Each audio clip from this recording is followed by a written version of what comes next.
This morning I met some new friends here, and I was just telling them that I finally got you. It took me, I've been listening to you for 2 years, and last week in San Francisco, you were talking about calibration, and something just shifted in me. And what I realized was it's so easy when I hear your voice, Esther's voice, your voice, the vibration you hold. And if I just listen without even knowing the words you're saying sometimes to people, just the energy alone, the resonance of it is everything for me. Well, that's a nice thing, but you could go a little deeper and focus on the feeling, which you find often, whether you're listening to us or watching a sunset or a child or an animal. In other words, there are all kinds of things that you can calibrate to. Yeah. Yeah. What I find the most beautiful about using you as a permission slip, if I may say, is the feeling of sureness and power that I feel is I taste it in my inner being. That's just reflected here so strongly whenever I hear you. The thing that I wanted to ask about that, which is really important for me, is now that even if I don't listen actively or I'm not here, it's just that the voice comes in my head and helps me, like immediately, like it's like that, like something changed. So what happened is, it doesn't matter how it happened, but you practice the calibration of your source enough that now it's dominant within you. That's the nice thing about this. Once you understand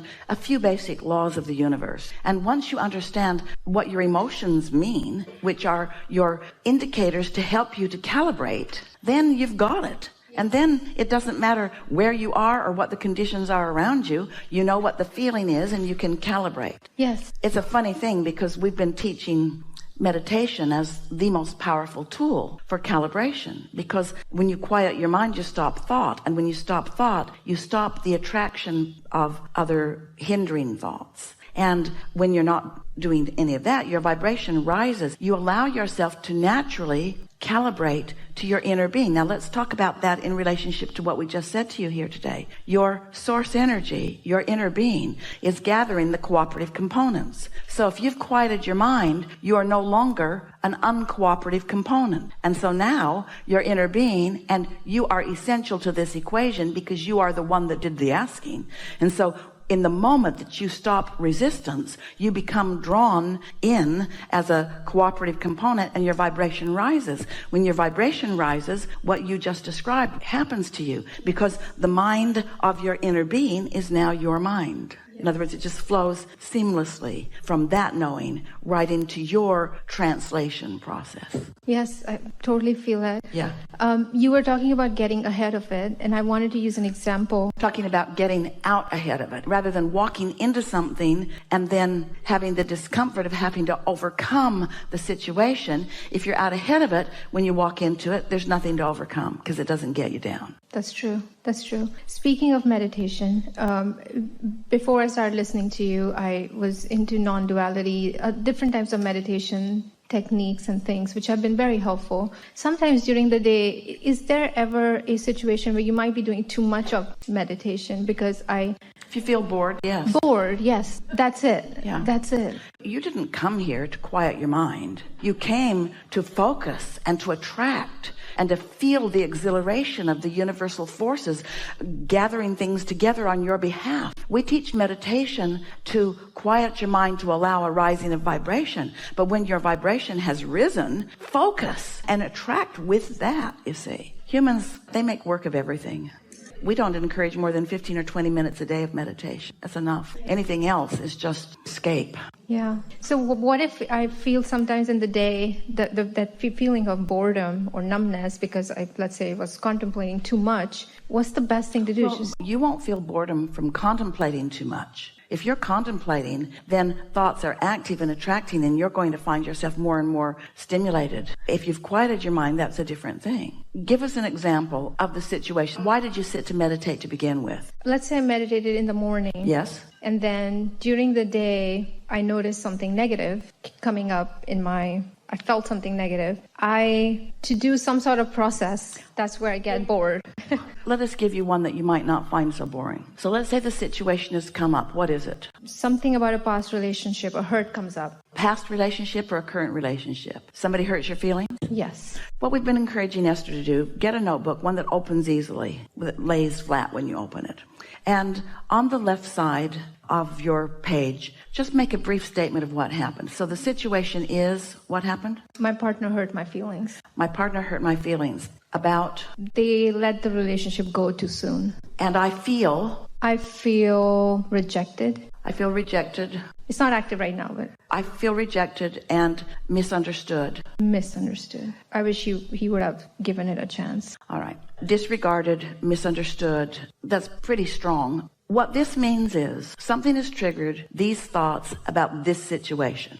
And without even realizing it, you are now using this situation for calibration. And you're calibrating, which is being described by words like dishonored or disrespected or misunderstood. And it doesn't matter how often that happened or how big or small a piece that was in your overall life. When you're focused upon it, you're calibrating to it and away from your inner being who would never calibrate to that. Does that make sense? Yes. So that was really brief. You did that in about less than a minute usually. You made your statement, you said how you felt, and then you turned to the other side of this page. Now, on the other side of the page, right at the top of the page, however, I dominantly feel about my life these things. So by moving over there quickly, how do I really feel? Do I feel misunderstood in life in general? Do I feel heard by the universe? Yes, very. Emphatically. So I feel heard. I am blessed. I feel blessed. I feel like I'm known.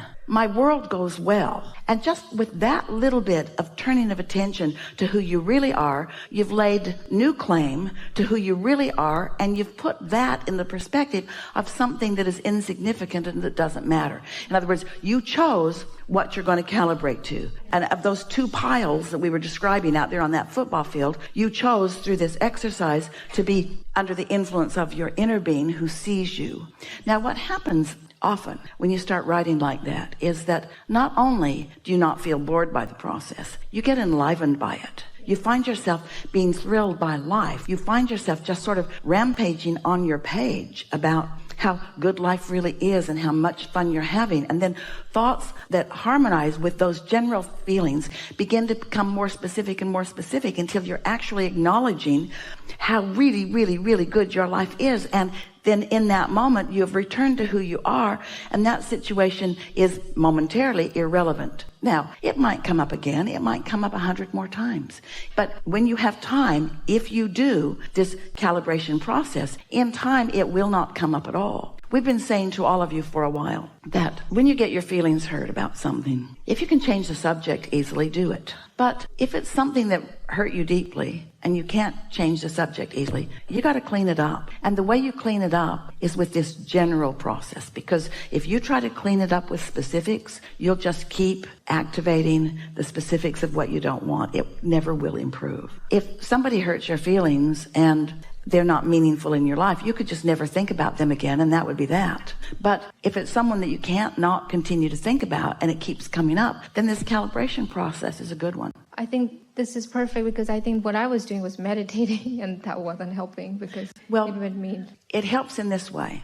When you meditate, you quiet your thoughts and your vibration rises. But it doesn't change the frequency of that situation. Calibrating does, because remember these words. Your vibration is where you last left it on that subject. So when you deliberately calibrate with an active mind, not a quieted mind, now you leave it in a different place every time you calibrate it, till in time you've calibrated it to who you really are. And what happens? It's so interesting. Sometimes once you do that, the very situation that was bothering you to begin with begins to evolve and change, because it was attraction then and it's attraction now. It's attraction, attraction, attraction, attraction, attraction. Actually, one last thing I want to mention. Thank you for saying that, because as I was doing something similar by listening to you and calibrating since last week, I felt that if that situation hadn't happened, I would have never been able to hear you so well, because the hurt was what was motivating me to, okay, I've been listening to Abraham for 2 years.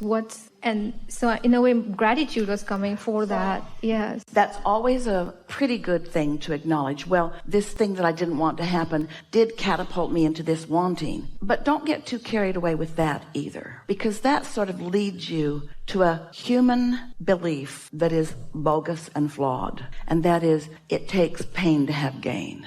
Don't let it go there. Just say instead, I came to sift and sort. And the sorting process is a good process, not a bad process. And negative emotion is a good tool, not a bad tool. Negative emotion is an indicator that serves me, not something that I'm doing wrong. And this is another thing that we would like all of you to acknowledge and embrace and eventually come to love as much as we do. The contrast that you think you don't want to live is the very thing that is causing the expansion of your vortex.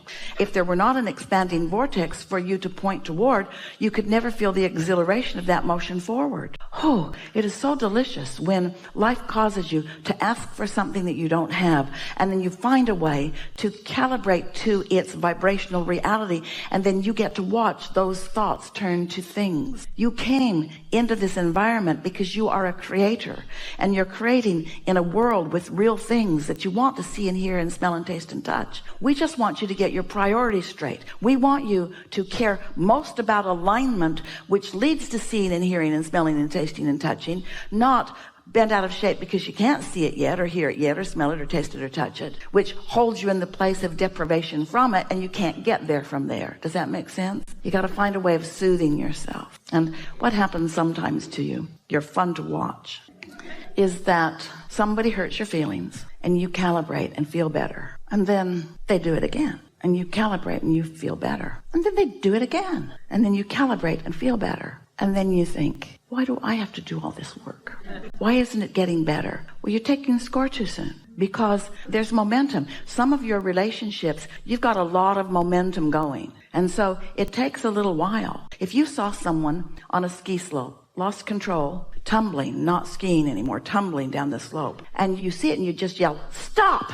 Does he? Or does the momentum keep carrying him down the slope? Now, eventually he will stop. Maybe a broken pile. Eventually he will stop. And then that's the time for calibration. After you're back on your feet, don't try to calibrate in the middle of a tumble. Just relax and let the momentum take you where it's going to take you. But if you keep tumbling over the same thing over and over again, we'd calibrate it. We would. And then we would take joy in our personal awareness of its evolution.